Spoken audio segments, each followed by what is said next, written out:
Hi guys, magluluto nga pala tayo ng tinolang manok sa ating mini cooker na bagong bili. Ito nga pala yung binili ko guys dahil kami bumukod na ulit at nagawa na ang aming munting bahay. Umpisahan natin sa paglalagay ng mantika at pag mainit na, ilagay na rin natin ang ating mahiwagang luya. Siyempre, kasunod niya ng sibuyas.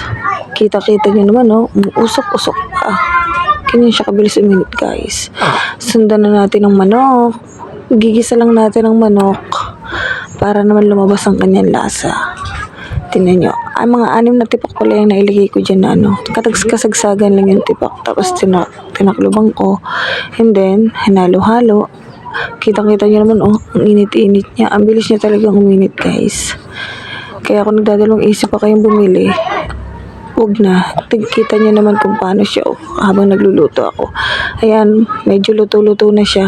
Kaya susunod na natin ang sayote. Naglagay nga pala akong sayote at meron akong maliit na anak. May baby akong pinapakain, 5 months. Pinapatikim-tikim ko na siya para matikman ng aking panganay. At tamad kumain ng gulay. Ayan, usok na siya guys. And then, lagyan na natin ng tubig. 2.5 baso nga pala ang nailagay ko dyan guys. Yung tamang laki lang ng baso. Tapos, takluban na natin hanggang sa siya ay kumulo. Ayan guys, after 10 minutes, kumukulo na siya ng paunti-unti. Tanggalan muna natin ng bula. Para naman, matanggal yata ang lansa. Hindi ko alam, basta tinanggalan ko lang siya para malinis. Tapos, may natira pa nga pala dyan guys na unti-unti. Tapos, hindi ko na pinakita kung paano ko siya tinanggal ulit. Ayan, halo-halo muna. Tapos yung mga natirang yan, tinanggal ko rin siya. Pero hindi ko na pinakita. Tapos, ating tatakpan ulit siya hanggang sa kumulo siya ng kumulo. Ayan, maghintay lang ulit tayo ng another 10 minutes. Ayan, kumukulo na siya. Mabilis talaga siyang kumulo guys. Ang bilis siya maluto. Ayan, tapos lalagyan na natin siya ng mga pangpalasa.